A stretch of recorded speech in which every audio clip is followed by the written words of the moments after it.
जीव मात्र का किसी न किसी का आश्रय लेने का स्वभाव है। हम चाहे भगवान का आश्रय ले लें, चाहे अपना आश्रय ले लें, चाहे कर्तव्य का आश्रय ले लें। भगवान का आश्रय ले लिया तो भक्ति योग, स्वरूप का आश्रय ले लिया तो ज्ञान योग, और कर्तव्य का आश्रय ले लिया तो कर्म योग हो गया। आइए ईश्वर प्रणिधान के रूप में हम भक्ति योग को जानने का, समझने का पुरुषार्थ करते हैं। और इसके लिए मैं आमंत्रित करता हूं हमारे संस्थान के अखिल भारतीय महामंत्री श्री ललित गुप्ता जी को, जो संस्थान के अंदर नवाचारों को बढ़ाने का पुरुषार्थ करते हैं। योग गीतों की बहार, योग गोष्ठी जैसे आयोजनों के माध्यम से हमारे ज्ञान योग को समृद्ध करते हैं। मैं बहुत ही आदर और विनम्रता के साथ निवेदन करता हूं श्री ललित जी गुप्ता। आप सभी का मैं अभिनंदन करता हूं। सभी ज्ञान मुद्रा लगाकर कमर गर्दन सीधी करके बैठे। ज्ञान मुद्रा जो है ये कोशिश करनी है कि जितनी ज़्यादा लगाएं आप, उतना आपको इसका मन एकाग्र होगा और आत्मा और परमात्मा का ये मिलन है।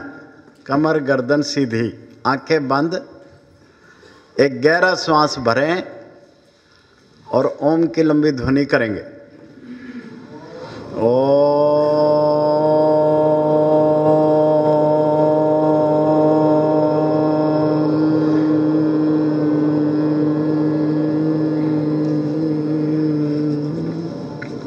धीरे से आंखें खोलें। ईश्वर परिनिधान, यम नियम के अंदर हमारा जो है पांचवा जो अंतिम चरण जो आता है वो ईश्वर परिनिधान आता है। ईश्वर परिनिधान जो है ये दो शब्दों से बनकर बना है, ईश्वर प्लस परिनिधान। तो आइए इसको हम जानेंगे। सबसे पहले इसमें ईश्वर क्या है। ईश्वर का अर्थ जो है ना, परमात्मा, पर ब्रह्म, सर्वोच्च अस्तित्व, सर्वोच्च सत्ता, परम वास्तविकता तथा सच्चा सव है। ईश्वर सिर्फ एक ही है जिसे ब्रह्म, परमेश्वर या परमात्मा कहा जाता है। ये तीनों चारों वर्ड जो है ध्यान से सुनने हैं, क्योंकि ईश्वर, भगवान और देवता, इन तीनों में भी बड़ा अंतर है। कोशिश करेंगे आज आपको उस तक पहुंचाने का। पहले हम ईश्वर को जानने का प्रयास कर रहे हैं। ईश्वर निराकार, अजन्मा और अप्रगट है, ये प्रकट नहीं होता। ईश्वर के संबंध में महर्षि पतंजलि ने जो मत है वह नित्य मुक्त, अद्वितीय और तीनों कालों में अतीत है। देवताओं तथा ऋषि आदि को भी उसी से ज्ञान प्राप्त होता है। योग में ईश्वर शब्द का अर्थ है ऐसा कुछ जो परिवर्तित नहीं होता, ऐसा कुछ जो स्थायी है, बदलता नहीं है। एक ऐसा विचार या सोच जो सर्वोच्च अस्तित्व का प्रतिनिधित्व करता है। ईश्वर उस छवि को दर्शाता है जो पारलौकिक है, विचार से परे, मन से परे, इंद्रियों से परे, शुद्ध, सर्वोच्च, अज्ञात, अवर्णनीय और फिर भी सभी में समाहित है, सब में समाहित है। सर्वोच्च अस्तित्व का प्रतिनिधि करना ही ईश्वर है। वेदों में ईश्वर को शाश्वत सिद्धांत अंतरिक्ष के रूप में परिभाषित किया गया है। हमारे वेद भी यही मानते हैं कि ईश्वर अपरिवर्तनीय और अमर है, निराकार है। योग में साधक के भीतर आत्मा उस शाश्वत सर्वोच्च सत्ता का ही एक हिस्सा है। हमारे अंदर जो आत्मा है उस सर्वोच्च सत्ता का ही एक हिस्सा है। ईश्वर अंशु, जीवात्मा विनाशी, यही ईश्वर है। योग में तथा वेदों में ईश्वर का निराकार रूप को मानते हैं, परंतु सनातन धर्म में ईश्वर को दोनों रूपों में, निराकार और साकार दोनों रूपों में मानते हैं। ईश्वर, भगवान और देवता, ये तीनों शब्द देखने में एक दिखाई देते हैं, परंतु तीनों में बड़ा अंतर है। ईश्वर भगवान भी है, ये वर्ड नोट करने वाला है। ईश्वर भगवान भी है, देवता भी है, परंतु भगवान ईश्वर नहीं है, देवता भी ईश्वर नहीं है। ईश्वर एक ही है, वही पर ब्रह्म परमात्मा है, कण कण में समाया हुआ है। 99% हिंदू इन तीनों का अंतर नहीं जानते। आज कोशिश करेंगे इन तीनों को गहराई से चिंतन करने का। बाइबल में लिखा है, जीसस ने कहा है, the kingdom of God is with in.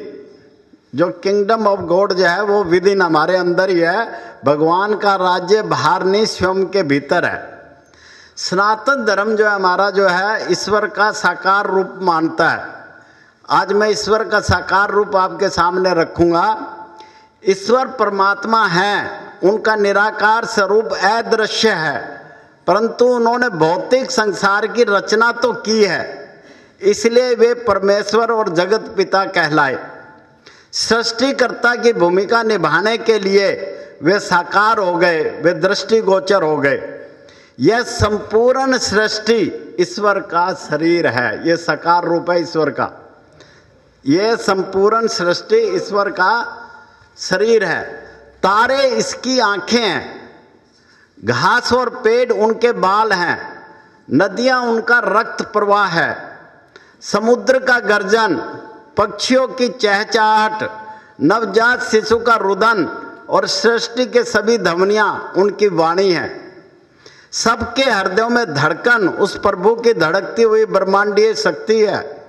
वे समस्त मानव जाति की असंख्य चरणों के द्वारा चलते हैं। वे सबके हाथों के माध्यम से काम करते हैं। वह एक दिव्य चेतना है जो सबके मस्तिष्कों द्वारा व्यक्त हो रही है। ईश्वर का आकर्षण और प्रतिकर्षण के नियम के कारण मनुष्य शरीर के कोषाणु एक दूसरे के साथ एक लय में उसी प्रकार संबंध है जैसे सितारे अपनी कक्षा में संतुलन रखे हुए हैं। सर्वव्यापक, शक्तिमान, नित्य क्रियाशील है। कहीं कोई भी ऐसा स्थान नहीं है जहां किसी न किसी प्रकार का जीवन न हो। वह कण कण में विराजमान है। अपनी असीम उदारता से ईश्वर सदा ही अनेक रूपों के आकार अपनी विश्व शक्ति के अनेक अनंत स्वरूपों को प्रदर्शित करते हैं। जब परमात्मा परमपिता ने सृष्टि रची तो उनके मन में एक विशेष विचार या रूपरेखा थी। पहले उन्होंने संपूर्ण विश्व को बाह्य रूप दिया, तत्पश्चात उन्होंने मानव की रचना की। ईश्वर ने अपने 3 स्वरूप प्रदर्शित किए, विश्व चैतन्य, विश्व शक्ति, विश्व द्रव्य या पदार्थ। ये तीनों मनुष्य का कारण शरीर, सूक्ष्म शरीर और शक्तिमय शरीर और स्थूल शरीर दर्शाते हैं। इस सब की आत्मा और जीवन परम आत्मा ही है। इस प्रकार ईश्वर का साकार रूप महान व विशाल है, उसकी लीला अपरंपार है। वास्तव में महर्षि पतंजलि ने हमें योग की गहराई से समझने के लिए पतंजलि योग दर्शन दिया। इसके 4 पाद हैं, छोटा सा शास्त्र है। इसमें 195 सूत्र हैं। इसमें मुक्ति के 4 सोपान हैं, समाधि पाद, साधन पाद, विभूति पाद और कैवल्य पाद। आदरणीय श्री देशराज जी समाधि पाद, साधन पाद, आजकल हमारा विभूति पाद जो है जुड़ा हुआ है। कोशिश करें, आप सभी पूरे भारतवर्ष से आए हुए हैं, हर महीने के सेकंड सैटरडे को बहुत बढ़िया प्रयास जो है ध्यान और योग सूत्रों पर हो रहा है। और एक एक सूत्र विशालता लिए हुए है और वो ही वास्तव में योग है। आसन करना, प्राणायाम करना, ये योग का एक चित्र तो है, परंतु अध्यात्म के अगर हमें जाना तो इसको हमें गहराई से समझना पड़ेगा। सूत्र का अर्थ है शब्द थोड़े, भाव अति गहरे, बहुत ही गंभीर होते हैं। महर्षि पतंजलि ने समाधि पाद के सूत्र नंबर 24 में ईश्वर को परिभाषित किया बहुत ही गहराई से। उन्होंने बोला है, क्लेश कर्म विपाक आशय अपरामृष्ट पुरुष विशेष ईश्वरा। ईश्वर किसे कहते हैं? जो क्लेश, कर्म, कर्मों के फल और वासनाओं से जिसका कोई संबंध नहीं है तथा वह सभी पुरुषों में उत्तम है, वह ईश्वर है। इस सूत्र के अनुसार महर्षि पतंजलि व्यक्तिवादी ईश्वर में विश्वास नहीं रखते। उनके अनुसार प्रत्येक जीवात्मा उस परमात्मा का अंश है। वे उच्च आध्यात्मिक चेतना को ईश्वर मानते हैं जो परम पवित्र है तथा कर्मों के प्रभाव से अछूती है। सांख्य दर्शन की मानता है कि ब्रह्मांड में पुरुष अनेक होते हैं, परंतु उन सब से ईश्वर ही सर्वश्रेष्ठ और सर्वोपरि है। ईश्वर विशिष्ट चेतना का प्रतीक है। यह विशिष्ट चेतना हर मनुष्य में अभिव्यक्त होती है। सूत्र नंबर 25 में उन्होंने ईश्वर की विशेषता बताई है। ईश्वर में असीम ज्ञान बीज रूप में निहित है। ईश्वर के ज्ञान से बड़ा कोई ज्ञान नहीं है, इसलिए ईश्वर को निरतिशय कहा जाता है। ईश्वर ज्ञान की प्रकाष्ठा है। सूत्र नंबर 26 में उन्होंने समाधिपाद में ईश्वर जो है गुरुओं का भी गुरु है। सूत्र नंबर 27 में समाधिपाद में उन्होंने ईश्वर का नाम, ईश्वर का क्या नाम है वो उन्होंने बताया हुआ है। तस्य वाचक परनवा, उसको हम जो है ईश्वर को क्या बोलते हैं? ओम ही ईश्वर का नाम है, परनव ही ईश्वर है। उस ईश्वर का बोधक शब्द ओम है। उसको हम ईश्वर को किस नाम से बोलते हैं? योग के अनुसार ओम नाम से। ईश्वर वाच्य है, ओम वाचक है। यह संबंध नित्य है। ओम ईश्वर का नाम है। प्रत्येक धर्म इसको मानता है। इसकी सर्वव्यापकता इस प्रकार है। ये जो ओम शब्द है ना, इसको सारे धर्म मानते हैं। कैसे मानते हैं थोड़ा सा आपके आगे मैं रख रहा हूँ। हम जितनी भी ध्वनि सुनते हैं वह किन्हीं दो चीज़ों के आपस में टकराने से उत्पन्न होती है। अनाहत का अर्थ है बगैर दो चीज़ों के टकराए। दुनिया में बस एक ही ध्वनि है जिसे अनाहद नाद, ओंकार या ओम की ध्वनि कहते हैं। ये बिना उसके दो ध्वनि के टकराए से बनती है, जो बगैर दो चीज़ों के टकराए उत्पन्न हो रही है, इसलिए इसे शाश्वत ध्वनि कहते हैं।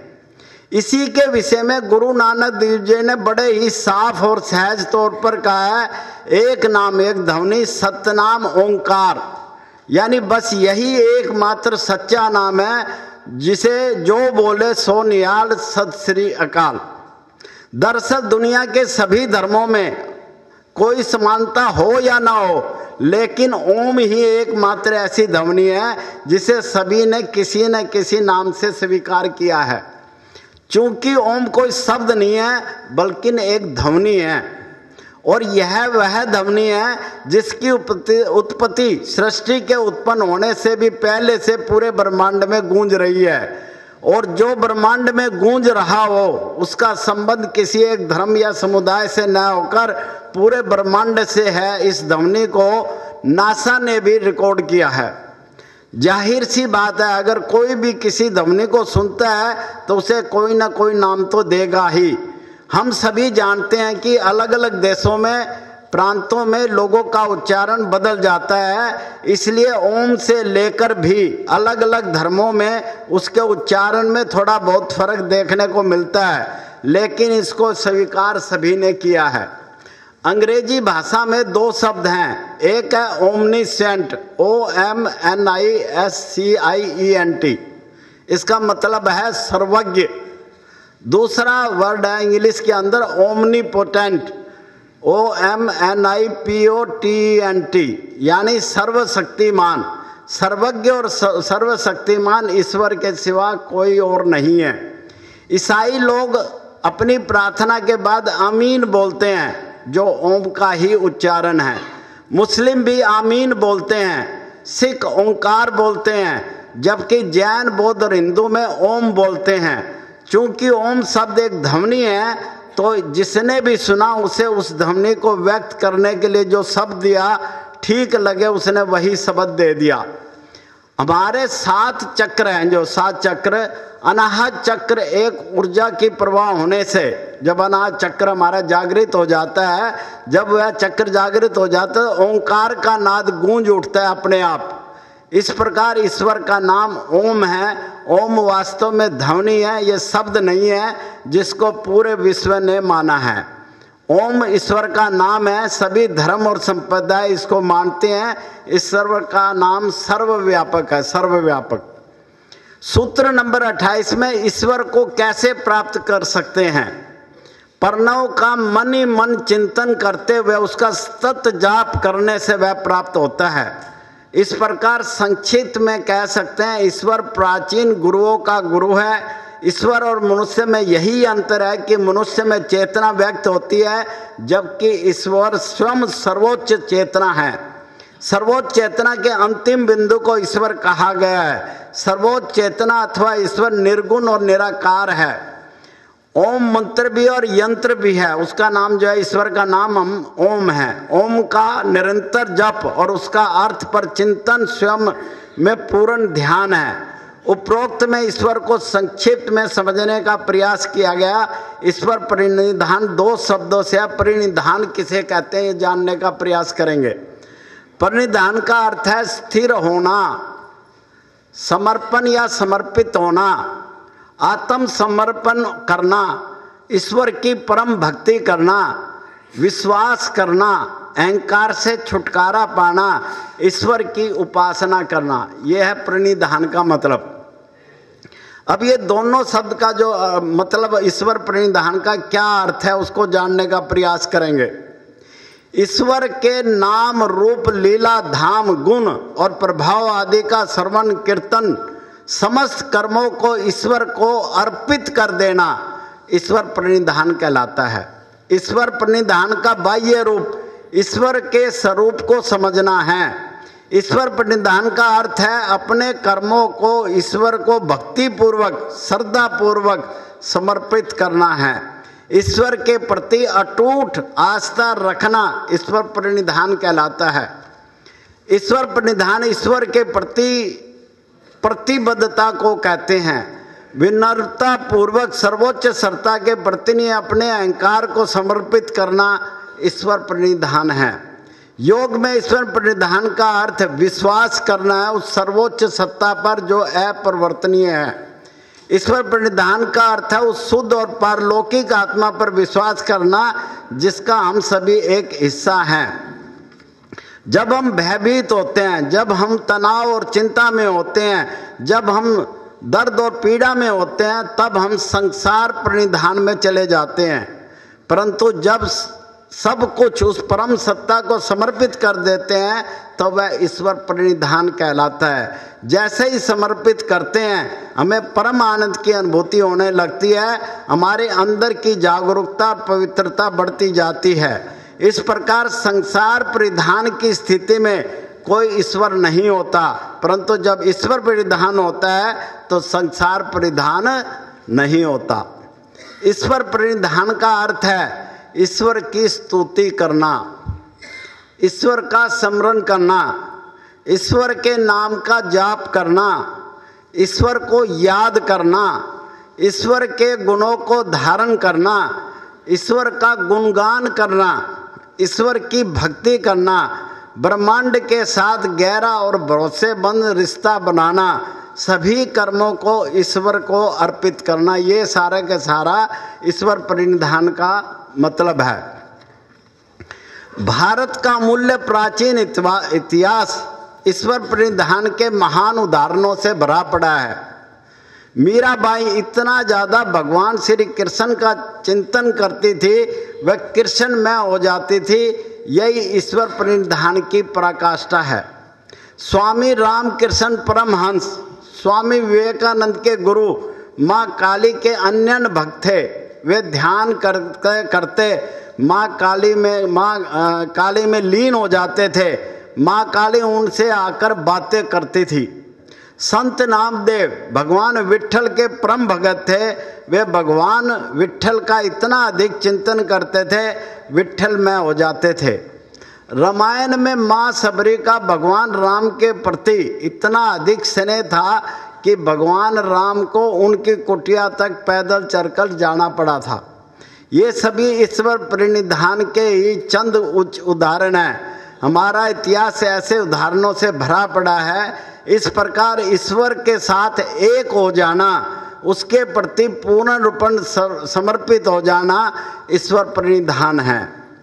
ईश्वर के प्रति समर्पित होना ईश्वर प्रणिधान है। और समर्पण जो है शब्द को गहराई से समझना होगा।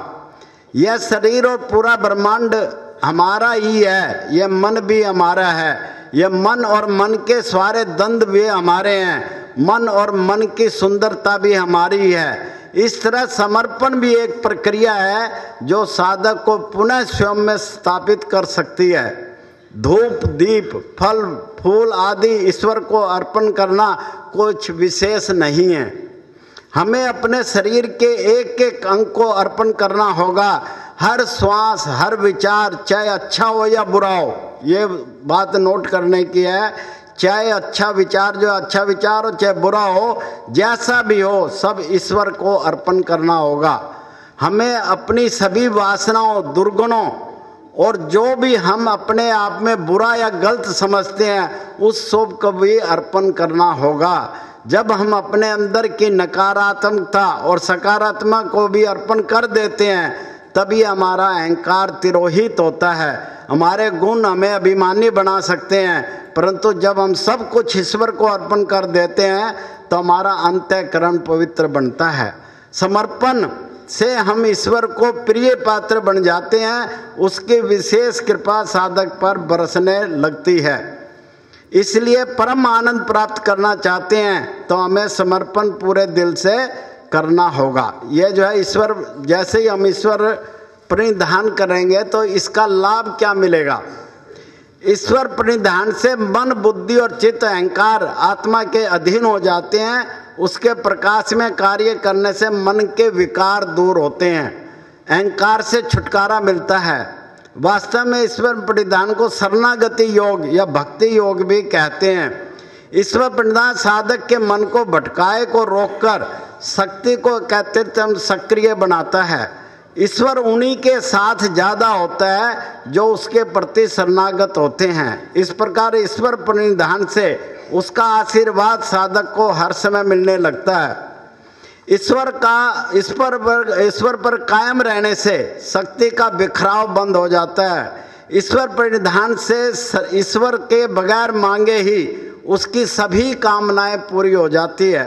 ईश्वर प्रणिधान वास्तव में ईश्वर शरणागति ही है। ऐसी स्थिति में साधक परम ऐश्वर्य, यह वर्ड है, परम ऐश्वर्य को प्राप्त करता है। सोच, संतोष, तप, स्वाध्याय, इन सभी नियमों का पालन करके ही ईश्वर के प्रति समर्पित हुआ जा सकता है। ईश्वर प्रणिधान से मन शांत, प्रसन्नचित्त व एकाग्र बनता है। ईश्वर प्रणिधान परम शांति प्राप्ति का सरल और आसान मार्ग है। ईश्वर प्रणिधान से मन के उन कष्टों को दूर करने में मदद मिलती है जो हमारे दर्द और पीड़ा के कारण बनते हैं।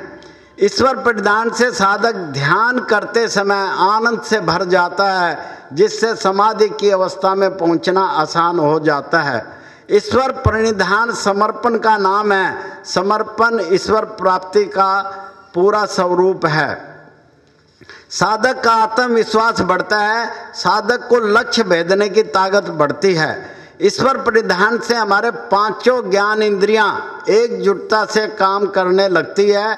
साधक को चाहिए कि जीवन में जो सुख, घोर दुख हो, हमें ईश्वर के प्रति आस्था बनाए रखनी है। जो लोग अपनी आस्था बदलते रहते हैं वे भीतर से कमज़ोर होते जाते हैं और वे ज़्यादा दुखी हो जाते हैं। अंत में मैं भारतीय योग संस्थान के सभी साधक अपनी प्रतिदिन साधना का शुभ आरंभ ओम के उच्चारण से करते हैं। हम जब भी करते हैं तो ओम का उच्चारण, ये ईश्वर का नाम ही है, तथा ईश्वर ओम के उच्चारण से समाप्त करते हैं। ओम ईश्वर का ही महान उच्चारण है। यहीं से ईश्वर प्रणिधान साधक का शुरू हो जाता है। योग का अंतिम उद्देश्य आत्मा का परमात्मा से मिलना है। समाधि से आत्मा और परमात्मा का साक्षात्कार होता है। समाधि की प्राप्ति जो होती है वो ईश्वर प्रणिधान के अभ्यास से ही प्राप्त की जा सकती है। ईश्वर प्रणिधान से साधक सांसारिक पदार्थों को नश्वर समझकर ईश्वर से प्रेम करने लगता है तो भीतर वास करने वाली रजस और तमस वृत्तियां नाश होने लगती है और सात्विक वृत्तियां बहने लगती हैं। साधक के भीतर छाया हुआ अज्ञानता का अंधेरा ज्ञान के प्रकाश से छटने लगता है, विघ्नों का नाश होने लगता है। इसी से साधक को समाधि में जाने का रास्ता आसान हो जाता है। इस प्रकार सर्वव्यापी परमात्मा के प्रति पूर्णतः समर्पित होना, रोम रोम में उसकी दिव्य उपस्थिति का अनुभव करना तथा सभी कर्मों और उनके फलों को उस सर्वोच्च सत्ता को अर्पण करना ईश्वर प्रणिधान को सार्थक करता है। योग के सभी साधकों को ईश्वर प्रणिधान की उपासना नित्य कर अपने जीवन को आनंदित बनाना चाहिए। ओम शांति शांति शांति। मैं एक बस थोड़ी सी जरा सी आपको नॉलेज देने के लिए बता देता हूँ, देवता किसे कहते हैं। देवता भगवान और ईश्वर में थोड़ा सा अंतर 2 मिनट और लेके आपको बताने का प्रयास करेंगे, बाकी इसको गहराई से आप इसको समझने का स्वयं भी प्रयास करना। देवता का सामान्य अर्थ है देने वाला, जैसे सूर्य देवता, जल देवता, अग्नि देवता, वायु देवता। देवता पेड़ पौधे भी हैं और हमारे जो है माता पिता भी देवता हैं, और जो गुरु ज्ञान देता है वो भी देवता है। इंसान भी देवता बन सकते हैं जब मानव कल्याण का निष्काम भाव से काम करते हैं। सभी देवता माया के अधीन हैं। ये जितने भी देवता माया के अधीन हैं। इनमें इंद्र देवता, कुबेर देवता तक भी आते हैं। इनमें भी मनुष्यों की तरह काम, क्रोध, लोभ, मोह, अहंकार, मद, मत्सर, ईर्ष्या, ये सारा प्रभाव इनके अंदर होता है। इससे साबित होता है कि देवता पर भी माया का प्रभाव होता है। ये लिविंग भी हो सकते हैं, नॉन लिविंग भी होते हैं। तो ये जो है हमें जो है जो जिस देवता की हम पूजा करेंगे, जो उसके पास होगा केवल वह वही दे सकता है, उससे ज़्यादा नहीं दे सकता। तो भगवान किसे कहते हैं ये जो समझना है। भगवान और ईश्वर हम दोनों चीज़ों को एक मानते हैं, परंतु ये अलग अलग है।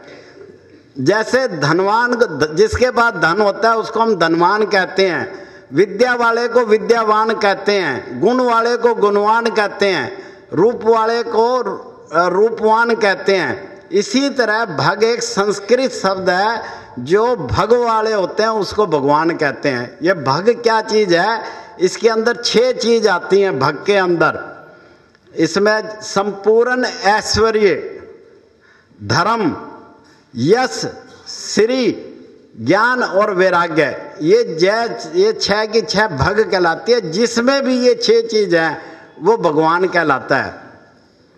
भगवान शब्द एक धातु है जिसका अर्थ है पूर्ण ज्ञान, पूर्ण बल, पूर्ण जो है धन, पूर्ण यश, पूर्ण सौंदर्य, पूर्ण त्याग। इन 6 गुणों में जो भी युक्त हो जाता है उसे भगवान कहते हैं। जिन महामानवों में ये 6 गुण पाए जाते हैं वे भी इसी श्रेणी में आते हैं। मनुष्य जाति को अज्ञान, अत्याचार, भय और शोषण से मुक्ति दिलवाने वाले को भी भगवान कहते हैं। भगवान की श्रेणी में कौन कौन आते हैं? भगवान श्री राम, भगवान श्री कृष्ण, ब्रह्मा, विष्णु, महेश, गणेश जी, महात्मा बुद्ध, भगवान महावीर, माँ लक्ष्मी, दुर्गा, सरस्वती, ये सारे के सारे भगवान की लिस्ट में आते हैं, ईश्वर की लिस्ट में नहीं आते। इन 6 गुणों के साथ जिसमें अनंत शक्तियां हैं वह भगवान है। भगवान इन सभी गुणों के चरमोत्कर्ष को धारण करते हुए आदर्श उत्पन्न करते हैं। भगवान साकार रूप में आते हैं और ईश्वर कौन है? निराकार रूप है। भग का अर्थ स्वामी या संरक्षक भी होता है, किंतु भग शब्द का प्रयोग जो है धन और समृद्धि दर्शाने के लिए भी किया जाता है। भगवान ये जो इसके अंदर जो 5 अक्षर है, भूमि, वायु, गगन, अग्नि और निर, इन 5 पे जिसका कंट्रोल हो उसको भी भगवान कहते हैं। तो ये भगवान की थोड़ी सी मैं बात आपको रखी, और ईश्वर को मैंने आपको पहले ही डेफिनेशन बता दी। अभी और काफ़ी है ईश्वर की डेफिनेशन, परंतु इतनी जानना जरूरी है कि हमें जो है ना नियम का जो 5वां है ईश्वर प्रणिधान, हमने अपने अहंकार को ख़त्म करना है। आज हम थोड़े से भी बोलने लग जाते हैं, वक्ता अच्छे बन जाते हैं, 4 लोग हमारी बड़ाई करते हैं तो हमारे अंदर क्या आ जाता है? अहंकार आ जाता है, अहंकार। और अहंकार हम बढ़ाते भी हैं कह कह के भी। तो हमने अहंकार न तो बढ़ाना है, और हमने अपने जितने अच्छे कर्म किए हैं वो सारे के सारे किसको अर्पण कर देने हैं? ईश्वर को। और वो ईश्वर प्रणिधान हमें जीवन के अंदर परम आनंद और परम सुख देगा। यही इसका निचोड़ है। आप सबका बहुत बहुत हार्दिक धन्यवाद।